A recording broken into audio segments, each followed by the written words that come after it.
Good afternoon, everyone. I'm Tim Richards, Technical Services Manager of the Managing General Agents Association, and on behalf of the MGAA, I'd like to welcome you to our briefing this afternoon. This is being delivered by PADA Consulting on the subject of EverComply, navigating the regulatory compliance landscape efficiently. Before I introduce you to our presenters, I'd just like to run through a few housekeeping points. Please ensure your microphone and camera are turned off. If you'd like to ask a question, feel free to use the chat button at the bottom of your screen.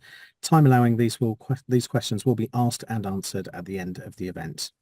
If we run out of time, questions will be answered after the event. The briefing is being recorded, and a link to the recording will be issued post-event together with the slides and our feedback survey. Please take the time to complete our survey. It takes no longer than a couple of minutes and allows us to continue to deliver the best possible future events to our members. So just to recap, today's briefing is on the subject of EverComply, navigating the regulatory compliance landscape efficiently from PADA Consulting. Let me introduce you to our presenters, Sunita Pada and Larry Shapiro. Sunita is the dynamic founder of PADA Consulting and more recently EverComply, boasting over a decade of unparalleled expertise in the insurance sector. Recently, she has been instrumental in the regulatory engagements with a prominent GI motor and home insurer, and holding distinguished senior roles at firms such as Howden Broking Group, Excel, Catlin and Lloyds. Sunita's pragmatic approach to compliance has always been rooted in a deep understanding of both business and regulatory landscapes. Larry is the CEO and founder of Cooperation, a technology consultancy and software house. He has extensive experience in developing and procuring enterprise software systems. Cooperation also assists clients with system architecture, business analysis, product management and vendor management, and with understanding the applications of emerging technologies. So without further ado, enjoy the briefing, everyone, and Sunita, over to you. Hi, thanks Tim, thanks for the intro and welcome everyone. So navigating the regulatory landscape efficiently. I won't go through that again. So learning objectives. So understanding regulatory impact with EverComply. Exploring EverComply's toolset. So you'll learn about some of the tools that we've put together and how they drive efficiencies within teams having to deal with day-to-day compliance issues or more fundamental things like the new Consumer Duty. And then looking at these as a cost-effective compliance solution, which we'll go through, and then looking at the strategic value to your respective firms. So the current challenge is that FCA regulations are increasingly complex. They're changing constantly, and maintaining compliance is becoming increasingly costly and very time intensive. And by that, I mean it's costly to find compliance resource. And sometimes when you are looking for compliance resource and bringing in more junior people, it becomes quite time intensive because people have to get up to speed. And then bearing in mind that the complexity of regulation and the constant change also adds to that. And then increasingly, there are becoming serious consequences for non-compliance. So hence we have developed a cloud-based software as a service compliance platform. The platform is aimed at FCA solo regulated insurance firms. So that includes MGAs, insurance intermediaries, whether you're a cover holder. So it goes across the board. But for one particular module, we're looking at how we can, I think we've had interest from insurers, so we're just exploring how we can adapt that for insurers. It's scalable through technology. It's complementary to the PADA consulting services. It's innovative and it addresses the real pain points in not just a compliance function, but the actual transposing regulation and bringing it into your business areas and then embedding it. The system is now a modular approach. So by that, we mean you have a core product. So if you do decide to sign up or you want a demo scheduled as a one-on-one so you can ask specific questions, the minimum that you sign up to is the core platform. And what do you get for the core? Well, it costs you £300 a month, which is all of these modules are payable monthly, and there's a minimum subscription of 12 months, which you can renew or you can cancel after the 12-month period. So going back to the core, what do you get? You get a plethora of templates. You get some guides. This now includes the guidance document for the Consumer Duty Attestation and Board Report. You get links to useful forms. This isn't something we've created, but it's very difficult to navigate the FCA website, and often we get asked for certain documents. And recently we've had a number of requests, people asking us for a PDF copy or a paper version of the new Form A. So it's just finding those documents and being able to access them very quickly.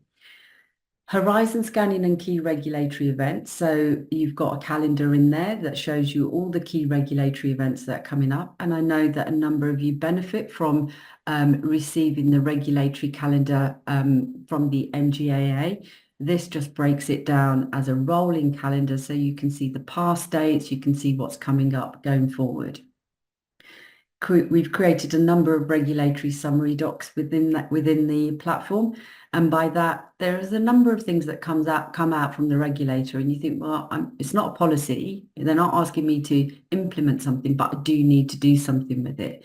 And things like, you know, the Consumer Duty thematic review, if there's been an enforcement penalty, if there's been the prod Dear CEO letter, you need to be taking those away. So what we do in a summary document, we break those documents down into bite-sized chunks.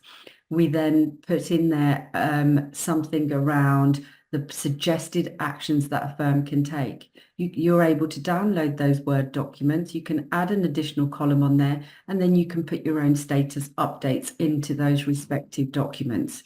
And why would you want to do that? Well, quite simply, if the regulator was asking you, what action did you take off the back of this particular communication that came out, you can evidence it. And then what you can do then is, once you've updated that with your status update, you can then save it into your document vault. So you can save all of those documents, including any of your own kind of procedures or anything else that you might want to save, into the document vault. So it becomes it houses all of your compliance documentation. It also houses the monthly compliance newsletter, and some of you may already be subscribed to the Paddock Consulting newsletter. But so why do we put it on here? Well, we put it on here so that you can search by a particular subject. You can see all the compliance newsletters that have been created, and you're able to go back and have a look at anything that the regulator may have issued. You can also benefit from seeing what maybe the CBI have issued, maybe what Lloyd's have issued. So dependent on your specific needs, you're able to go back to any of those monthly compliance newsletters and pull out anything of importance. It's got a firm-specific governance calendar, and that governance calendar is for you. That's for you to be able to add those additional dates. So it could be, when is your regulatory return due? When is the Consumer Duty Board attestation due? When is the conduct report due to the FCA? If you've got any other reports that go to external stakeholders, if you've got a board meeting that you need to prepare for, you can add all of those dates in, and Larry will show you later how simple it is to do that. For the £300 per month, you get 3 users. Included in that is one admin user. It's the admin user who will receive all of the communication, and for any changes, any alerts or any updates, and they will then communicate with whoever needs to receive that information. Then you get if you then wanted to add on any one of these particular modules in the middle column, then that you can pick and choose whichever ones you wanted to add on. So we have the policies within there. The policies get automatically updated as and when rules change. In those, we also have procedure guidance documents. They are guidance documents. Procedures vary from firm to firm, but a policy is a policy, and it is the same regardless. The application of the why you need to do something is the same. How people do it is very different. Hence, the procedure guidance are very detailed documents that can be downloaded, updated, and then saved to your document vault. You might say, well, we're not interested in that. We have all our policies, we have all our procedures, which is also fine, because we can say, let's move on to the next module. The next module is Ask Eva. Ask Eva is our compliance support tool generated using only our extensive library. She does not respond to any questions where she cannot source the response from our library alone. And Larry will demonstrate Eva a little bit later when he goes through the actual system itself. Whilst she's very good, she doesn't replace a person. She's not very good with complex queries. And I'll just add on the end of that, yet, because she will improve over time, and we're constantly looking at how we can improve that. So I failed to mention on the policies and procedures, if you wanted to add that module on, that would be an additional £400 per month. If you wanted to add on Ask Eva, then that would be an additional £100 per month.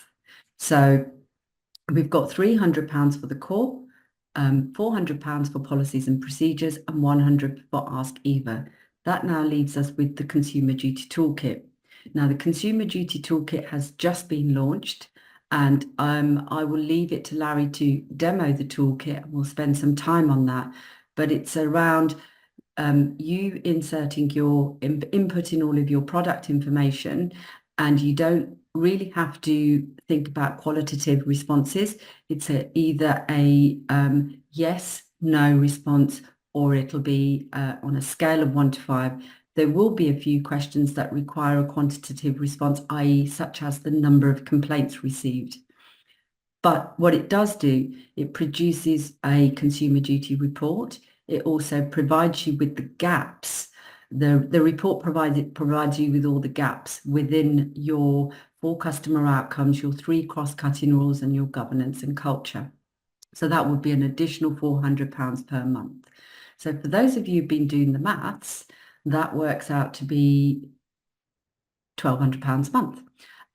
So if you decided to take the whole lot, £1,200 a month, we would offer a 10% discount, and I think that works out to be £1,080. Yeah, just under 1,100 a month. Yeah, £1,080. So that's £1,080 monthly, payable monthly, minimum 12 months subscription. This is just to give you an idea of the types of templates that are available on the core platform. We've got some register templates because we often get asked for those. You can download those, update the information you need to. Currently, these are static documents that need to be manually updated and not updated by the system. But at some point in time, subject to demand, then we may well produce these registers so that they're on the system and you just need to go and update the system. General templates, there's quite a few there, but you can see we've now added the Consumer Duty Board Attestation template. So Larry will show you that a little bit later on. These are the policies and procedures. They are all housed within the compliance manual, as well as available separately on the menu on the platform itself. The beauty of having the compliance manual is that if you are subject to an insurer audit, or if you need to put it onto your intranet, all of your employees and or any other stakeholders with whom you share the compliance manual will be able to access the underlying policies. We've got some very nice things that some people are saying about us, and that's not why I put this up here. I'm putting it up here so that you can see some of the clients that we have. And if you are familiar with the individuals, then please feel free to contact them to see what they think about using the system. Very easy to set up. Typically, it takes a week, but often it's much sooner than a week. We will require some information from you, so you are able to download the terms and conditions. So if you need those to go through your legal review, you can have those reviewed prior to them being signed. There will be some initial information that you will need to fill in on the online form. You will need to set up your Go cardless monthly direct debit, and then we'll need a logo so that we can customize your account. So streamline your compliance, and I'm going to stop sharing my screen and I'm going to hand over to my colleague Larry. Great, thanks, Anita. Hi, everybody. Thanks for giving up your lunchtime to come and see the platform. Okay, hopefully that's coming up for everyone. But all fine. Okay, so thanks. Just to take kind of a quick ramble through the different areas that Sunita was speaking through. So when you come on initially to your homepage, as Sunita mentioned, there are various modules that you can have, and you know, based on the modules that you have, different sections will appear, different parts of the system will appear. I'll take you through the various menu items that we've got here on the left. I'm kind of set up here as a dummy broker, if you like, Acme Insurance Brokers, and you'll see that name has been integrated into various documents, the logo sort of throughout. So if we start with the core module, the heart of this is the document section. We've got the document vault, which is just a sort of a flexible storage space where you can upload any relevant documents that you've created and store them for reference. But kind of underpinning this is the templates area. And we have sort of three different categories of templates. The guidance template, which I'll show you in a sec, which is the consumer duty related documents. We've got register templates, which are spreadsheets, which you could then use to maintain your various registers. So for example, gifts and entertainment or conflicts of interest. And then a set of other general templates. These are all Word documents that you can download and you can customize as necessary, you know, with the guidance that's provided there. And you can see we go all the way from appointed reps related stuff down to a wind-down plan template. And maybe if I just quickly switch into some of these documents just to show you quickly an example of some of those. If we start with the guidebook, so obviously relating to the new consumer duty stuff, this guidebook covers a range of different material. You can see it's 17, 18-page document. It's got some information about the board report structure that's recommended, some guidance around the board attestation, an actual template, and then a checklist with examples. And you know, I'm going to go through it in detail, but you can see sort of spreading to the end, lots of really useful information in there. If I come back to look at an example of the spreadsheet template, so this is the gifts and entertainment register, and again you can see kind of the standard categories that you might want to have. Like I say, you can you know, maintain this, save this out, and then store it in the document vault as appropriate. And the wind down plan, I think I mentioned as well. This is again another sort of typical type of template. So there'll be sort of, you can see here we've incorporated, you know, our name, so it's customized for us. It's got our logo. It's got a, you know, document versioning and dates and like a history, etc. Your classic table of contents. And then certain information is already pre-populated. So again, our name is populated throughout, but then there will be certain sections that obviously we can't write for you. It will depend, you know, wind down plans will vary from company to company. And so we give you the key structure for it and then give you the capability to fill in the relevant material with guidance as appropriate. Okay, so that hopefully gives you a sense of that part. So that is, if you like, the key documents area. That's part of the core system. The other part of the core system is this key information section. So Sunita mentioned the key dates. This is like our horizon scan going forward, looking over the next sort of typically 18 months. And we've got all past events as well are captured, so going back to October 22. But if we look at future dates, we get information from a number of different bodies, and you can filter on those. So if we only want to see stuff, I don't know, that relates to FCA, we can just select FCA, and it will just filter on that. Similarly, if I have a particular topic that I'm interested in, so if I'm interested in consumer protection, I can just filter on that, and I'll see all the various events that are relating to consumer protection. And we can also download, you can export this list if you want to, consume it in some other way, circulate it, put it into other documentation, etc. You can download all the contents of this key date section as well.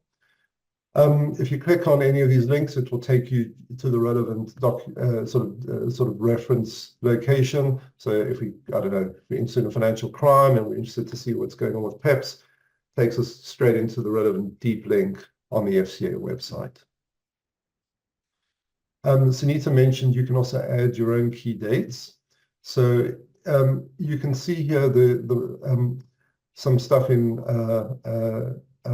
orange here, which relates to our company, ACM, which is our Acme Insurance Brokers sort of 3-digit code.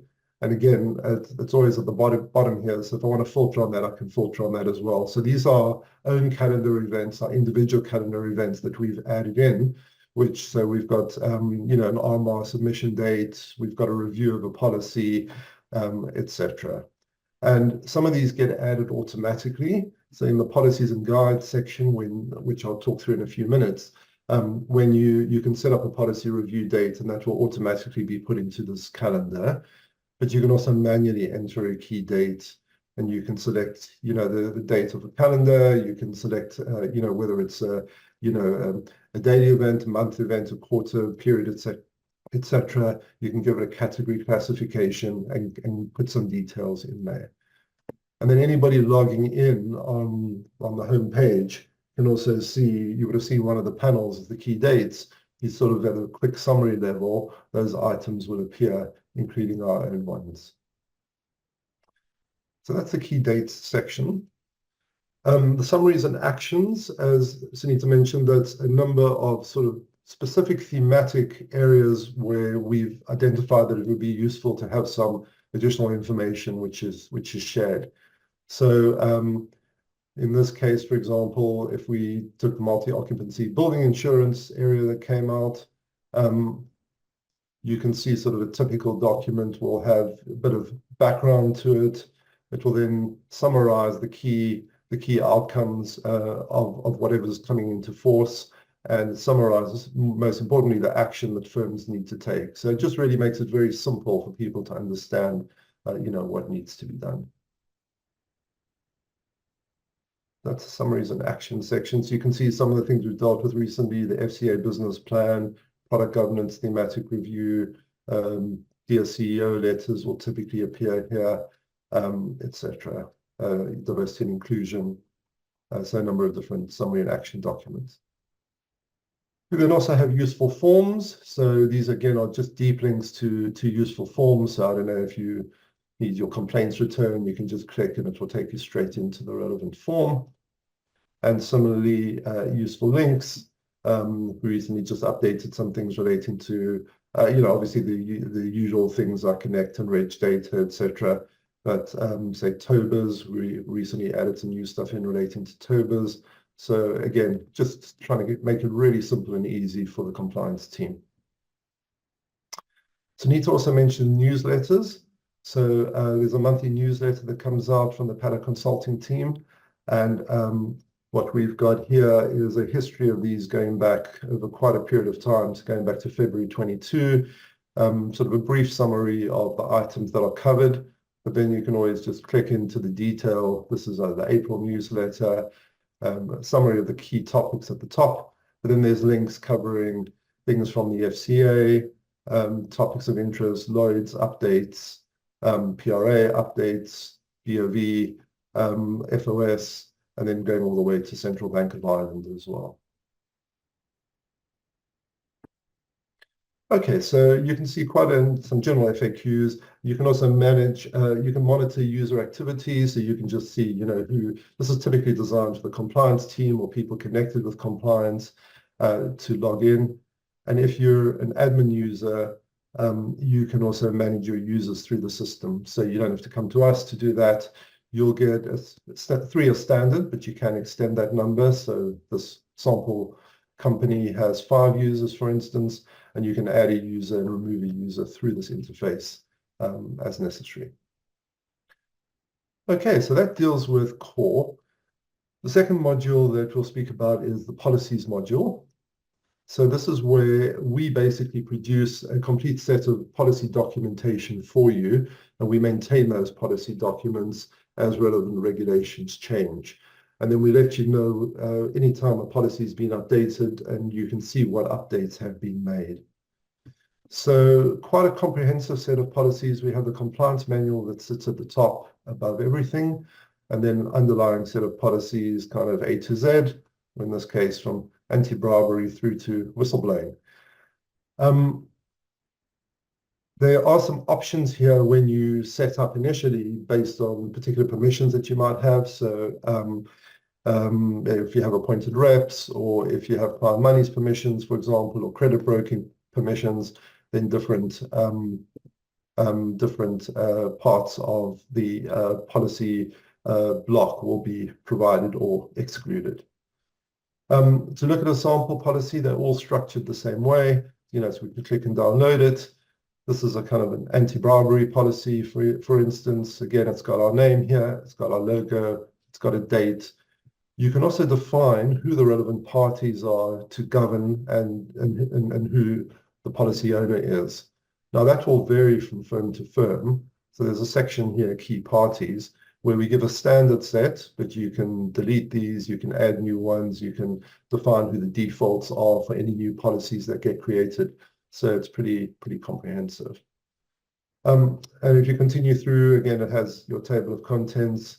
It has any relevant notices. We also deal with third country branches, and that might have some notices in there. Document controls, so you can see a history, very high level of the changes that have been made, and then you're into the core part of the policy, which ends up eventually with any appendices or related documents supporting policies and procedures. If we look at the history of this policy, for example, the anti-bribery policy that we just saw, we can also see the various changes that have been made at various dates. And, we can see briefly, what this change was. But if we want to do a detailed comparison, we can do a side-by-side comparison, if you like, almost like a red line comparison. Sort of, this is comparing version 1.2 to version 1.3. Very nice and intuitive to use. You can kind of see with text that's been removed is red, and text that's been added on the right is in green. So it's very easy to see what has been changed across the document.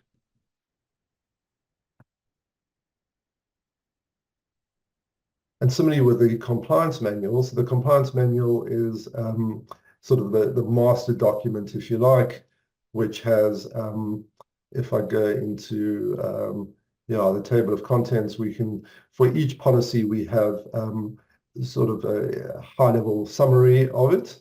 And then we also have links into the underlying policy. So all you would need to do, and that will always take you to the latest version of that policy. So if this anti-bribery policy has been gets updated next week, anybody who has this compliance manual, if they come in, they click on that, will always be taken into the latest version of that policy. So it means if you want to distribute that internally to staff, or put it on your intranet, or send it to insurers who want to see your policy framework, all you have to do is send them the single master document, a sort of overarching document, and all the underlying policies will be covered. Okay, and then finally in the procedure guide, so the policies, as I said, we create, we maintain, we update. For the procedures, those will vary from firm to firm, but we give you very detailed templates around that. And I think if I just pull up a sample here, this is, say, for instance, a procedure guide. procedure guidance document relating to AML, anti-money laundering. Again, it has initial customization, but it's a Word document, and it's got lots of different sections that you can fill out in order to create that document.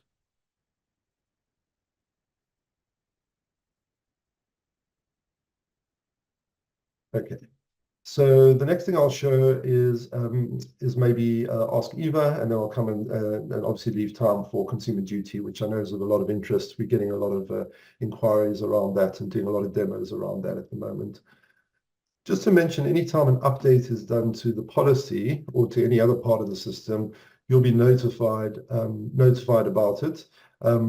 So by email, but also you can always come into the updates history and see anything that's been changed, and we can see that over here.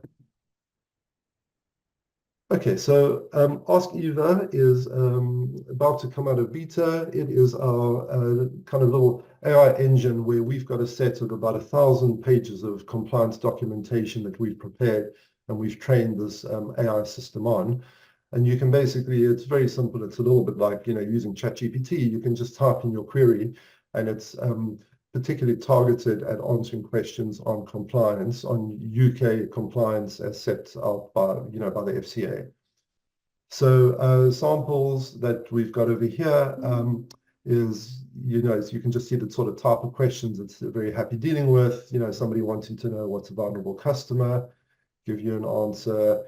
Somebody dealing with client money segregation, what is segregation? And you can also go back, you can say, can you summarize it in one paragraph? And you write a limerick about it. It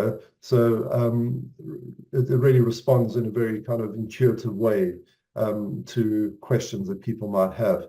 Explain the CAS rules, the client monies rules, client funds, the CISC handbook, what does it deal with? It will give you a quick summary on that. What type of enforcement actions can can the FCA take? So, just responds very, very simply. People want to know what's SMCR about, or, like ESG. You can ask things in very simple ways. Explain AML. And then if you ask something which is, you can also, obviously, mark conversations as favorites. If you want to come back to them, you can delete them, you can upvote or downvote them in terms of saying you're happy with the answer or not happy. We'll generally take a look, and if it starts getting downvoted, we'll see because we're constantly updating the underlying documentation, which supports it, and constantly updating the training. But if you ask it something which is clearly out of its wheelhouse, if you like, why is the sky blue? It will be very clear, pushing back and saying it's well constrained as to what it can do, and it won't, hopefully not stray into trying to give information about things that it doesn't know about. So that's Ask Eva. And then finally, just to come on to the Consumer Duty piece. So we'll know those regs came in last year. The first board attestations are due at the end of July. So what we have here is the way we structured this is that people can create quarterly submissions. So every submission will run in the standard quarters. So if I go and I create a new submission, for example, all right, just busy loading up. We'll first create a quarter that it relates to. I have submissions either already created or currently being done for other quarters, and that's why it's not offering me other ones that I can create. So if I go back and look at some existing ones, so in the setup phase, this is when we're defining the products. We can have up to 10 products that we cover under a quarterly submission. And so if I go and take a look at this submission which we started, I mean, first I should mention we've also got sort of a glossary of terms. So if there's anything that we want to know here, what's a consumer duty champion, or these are terms that may come up in the questions that are asked. There's a very simple way to get a definition of it. So if we look at a standard product, say we've got here just simple, as examples, car insurance and van insurance. And if I go and look at the details for that, for every product, we have to set certain parameters. So we can say it's open or closed. So it's either an active product or it's in runoff. And then there's certain parameters which will then drive the question set that comes out. So do we deal with retail or commercial customers? Do we have ARs? What are the sales channels? Because that's important to capture for some of the outcomes, and distributor versus co-manufacturer or both. So once you've got your key products set up, and you can also copy products across from previous submissions that you've done, so you don't have to keep on re-entering the information. We can then go on to the data entry part.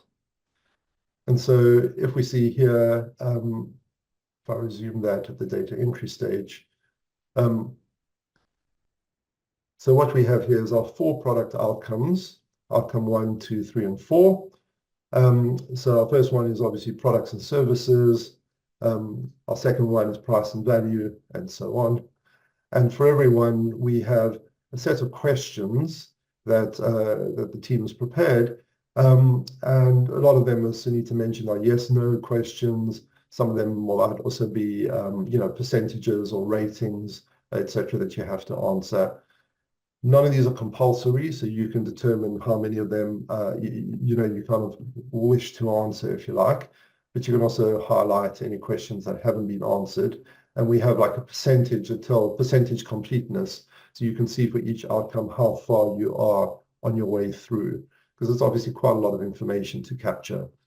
And you can have, as we said, up to 10 products, so you can move between the different products as well. So you can move, if we go to van insurance, we'll see these percentages change, and we've got different answers that have been captured.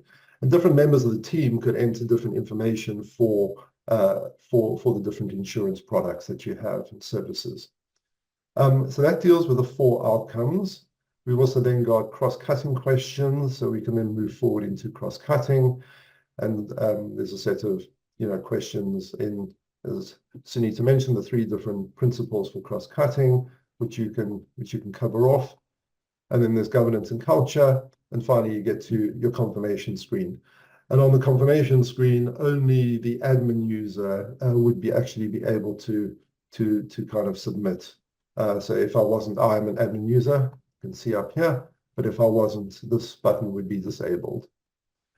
So different people could enter this in, and the admin user, if you like, can come, they can review, all the entries to date, look at the kind of what the draft full report and the draft guidance report. The guidance report, sorry, that's something I should have mentioned. If we go back into the product outcomes data entry part, you'll see for some of the items here, they have like a little icon, like a warning icon next to it. And that is if the answer that I've given is something that the system thinks, okay, a little bit of guidance might be needed here, we just want to flag that. Then if I click on view guidance, any of the questions that are flagged that have those next to it will be reproduced here, and then some information will be provided about why that answer may not be appropriate, or why further action may be needed to remediate something. And so that's a key concept that we have, this notion of giving guidance for the information that's given in the consumer duty submission. And when you get to the final stage of confirmation and you submit it, then those reports are finalized, then no further data entry can be done. But if I go back to the data and report summary, we can then see at any point in time, go and look at the guidance items that are relevant for a particular submission. So we can just see all the items we need to deal with. And when something has been submitted and finalized, it will then move into this area here with our previous submissions. We again can see the guidance items that arose from that. So this full one had 35 items, and it's all listed here. So we can see it on screen, but then we can also get sort of a full report, and which gives us all the questions and all the answers. And then there is also just a guidance report, which will only be the items that were identified as needing guidance. And again, it breaks it down by product, by outcome, etc. And finally, to make it sort of easy to use, it's something that we're continuing to enhance, but there's sort of a graphical dashboard. So for anything that's been submitted, we can go into, say, for example, our last period that we had a submitted a completed submission for. We can link back to the report. We can see the 2 products, car and van insurance. We've got 35 items needing guidance. And then we can see according to the 4 outcomes, so products and services, price and value, consumer understanding, and consumer support. We can see how much of those sections have been completed, and then the guidance items that came up. And this will just pull up the relevant stuff, the relevant items for that. So in this case, for consumer support, telling us the relevant information that we need. So just designed to be really, really simple. And one of the new innovations that we'll be bringing on shortly is the ability to then compare your submissions by quarter. So this is kind of a single submission view, but there's going to be a multiple submission view as well. So I think that's hopefully the main stuff I wanted to cover. Sunita, anything you wanted to add, or anything you wanted me to show that I might have missed? No, I think, if anyone's interested, delving a bit deeper into any aspect of what we've covered over this session, then, just get in touch. Or if anyone's got, we've got a bit of time, so if anyone's got any questions, happy to take any questions that you might have. Yeah, do feel free, everyone, to either type in any questions into the chat box that you can see at the bottom of your screen there, or indeed come off mute, and that would be equally fine.